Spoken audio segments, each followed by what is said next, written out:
Hello friends, आज हम बात करेंगे स्टमक कैंसर के बारे में। स्टमक जो कि फूड पाइप को इंटेस्टाइन से जोड़ता है और स्टमक में होने वाले कैंसर को स्टमक कैंसर या फिर गैस्ट्रिक कैंसर कहा जाता है। यह भारत में होने वाले 5th आमतौर पर होने वाला कैंसर है।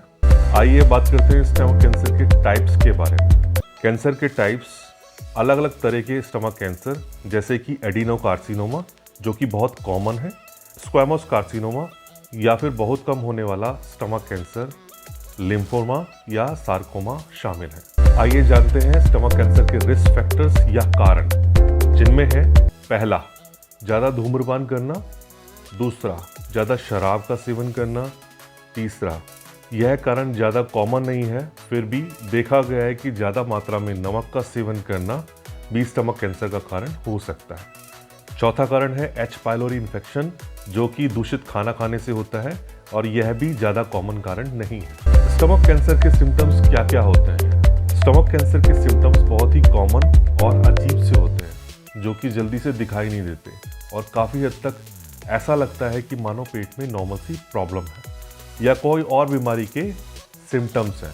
स्टमक कैंसर के सिम्टम्स में शामिल हैं जैसे कि इंडाइजेशन यानी खाने का ना पचना, खाना खाने के बाद पेट का फूलना, पेट में दर्द होना, नौजिया और उल्टी आना और वेट लॉस होना। स्टमक कैंसर को जानने के लिए क्या क्या डायग्नोस्टिक टेस्ट किए जाते हैं, चलिए जानते हैं। स्टमक कैंसर का पता लगाने के लिए कुछ टेस्ट किए जाते हैं जिसमें शामिल है ब्लड टेस्ट जिसमें LFT और KFT या फिर हीमोग्राम टेस्ट किए जाते हैं। इसके अलावा कुछ इमेजिंग टेस्ट जैसे कि अल्ट्रासाउंड, PET CT स्कैन करा के भी पेट में कैंसर का पता लगाया जा सकता है। साथ ही साथ अगर CT स्कैन की रिपोर्ट में कुछ प्रॉब्लम दिखाई देती है तो एंडोस्कोपी कराने को भी कहा जाता है। इस तरह से एंडोस्कोपी और CT स्कैन से 99% बीमारी का पता लगाया जा सकता है। स्टमक कैंसर को ट्रीट करने के लिए क्या क्या ट्रीटमेंट अवेलेबल है, चलिए जानते हैं। स्टमक कैंसर के ट्रीटमेंट की बात करें तो सबसे पहले देखा जाता है कि कैंसर लोकलाइज्ड है या अन्य अंगों में भी फैला हुआ है।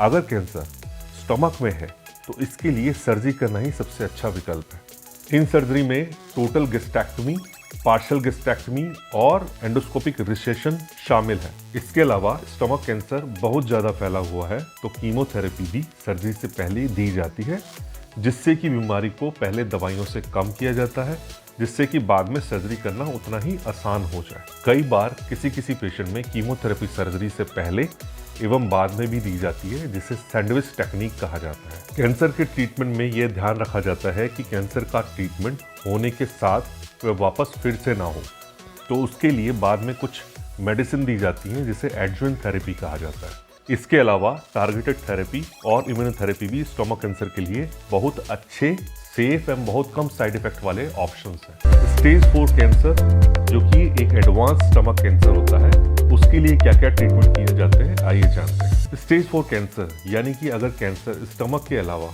आसपास के अंगों में बहुत ज़्यादा फैल गया है तो उस कंडीशन में कैंसर को क्योर नहीं किया जा सकता लेकिन उसे और ज़्यादा बढ़ने से रोका जा सकता है जिसके लिए chemotherapy and non chemotherapy medicine से ट्रीटमेंट किया जाता है।